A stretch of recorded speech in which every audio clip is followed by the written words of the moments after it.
So what's the purpose of this big push for fake meat? This is not being driven by the market. We know this, that this is not being driven by the market because you may have noticed anytime you go to the grocery store, if you go after, especially if you go after a busy weekend, like Monday mornings are a great time to do this if you can do it. Early Monday morning, go to any grocery store and you're probably going to see the meat section is decimated. Why? Well, as someone who worked in retail long enough, I can tell you that the busiest shopping days of the week are Friday, Saturday, and Sunday. Monday morning, the meat department and many of the other store shelves they're not empty, but they've definitely been hit hard. This is why you should always take with a grain of salt people who post pictures of barren store shelves, by the way, and use that as a sign of some sort of impending food catastrophe simply because you don't know when they were taken. I could take pictures on a Monday morning of my local Walmart and make it look like the end was nigh. So always take that stuff with a grain of salt. But this past week, I went on a Monday morning to Walmart and the meat section was just annihilated.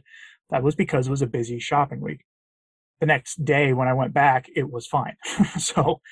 But you'll notice if you go into those meat sections, they keep the fake meat, the Beyond Meat, the Impossible Burgers, all that stuff, right next to the real thing. And the weirdest thing is that section is never, ever decimated. There's an infamous picture floating around the internet. I'll include it if I can find it. If I can't, I apologize. But of, a picture from a Kroger store, and I know it because I used to work in a Kroger store. I know what their fixtures look like, where this refrigerated section had been completely decimated except for their fake meat. And this was the higher quality vegan meats. During this like blizzard, everything was gone except that. It was like as if nobody had touched that stuff. It was amazing to look at.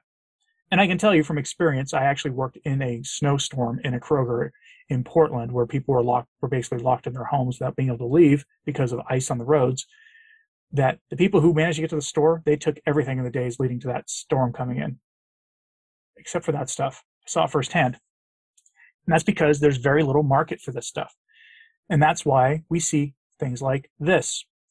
This story came from a business news source where it says as your headline shows you, their Beyond Burgers, the Beyond Meat company, are laying off employees. Now, 40 employees isn't that big of a deal right now, so far.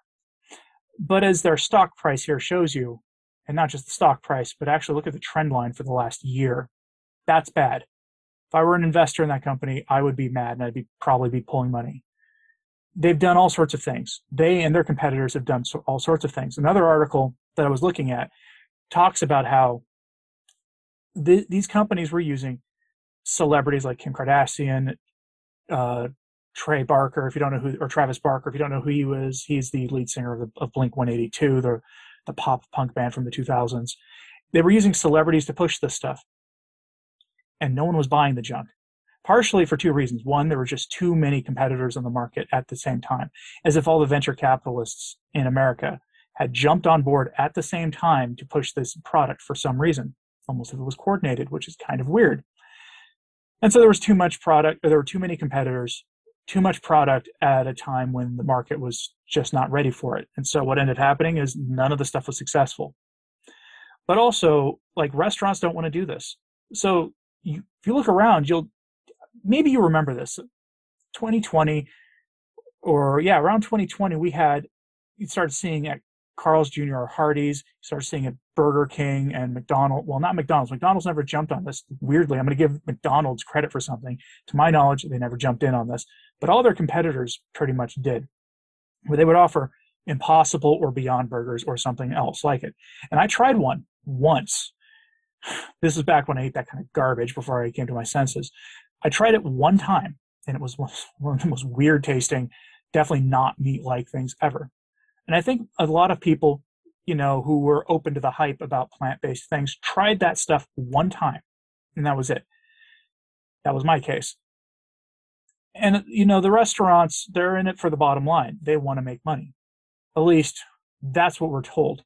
Because they drop, most of those fast food places have since dropped those burger products. I think Burger King still has an Impossible Burger. I think I saw one on a billboard the other day when I was driving somewhere. And infamously, KFC is offering those eraser-looking chicken nuggets. that no one is buying. And so we know this isn't purely market driven, because despite Beyond Burger's stock price collapsing, we're seeing that stuff still in the grocery stores. But also we have this. Cracker Barrel is offering meat alternatives. They're offering Impossible sausages for breakfast. Look, I live in Oklahoma. Think of Oklahoma as America's belt buckle. My state connects the South and Texas to the Mountain West and to America's heartland. That's kind of what geographically Oklahoma does. We're basically America's heartland meets Texas. And if that doesn't sound like to you the kind of place where, meat alternatives are going to thrive, you would be correct. And this is where Cracker Barrel thrives. Every town of any decent size has got at least one Cracker Barrel in it. And if you've ever been in a Cracker Barrel, you know that their target demographic isn't exactly the most open to this stuff. And yet they're doing it too. And it makes you wonder why. This isn't market driven. This stuff isn't going to do well at Cracker Barrel. It's not going to do well at any of these restaurants. I mean, that's why I'm pretty sure Carl's Jr., Hardee's got rid of the stuff. So this is not market driven. I'm wondering who's propping up Beyond Burgers right now. If you have any idea who's propping them up, if you have any idea if there are major investors, like well-known investors who publicly own lots of stock in the company and are just hanging on, are big advocates for fake meat, let me know in the comments. But this isn't purely market driven. We know this by the huge land grab going on by Mr. Gates. We know this from the, U.S. government forcing, soldiers at a couple of Navy bases to actually eat this stuff. So we know this isn't purely market driven. A lot of this is driven by the state. And remember, something to bear in mind is something else that's going on right now. There's a drought going on in much of the United States, in cattle country.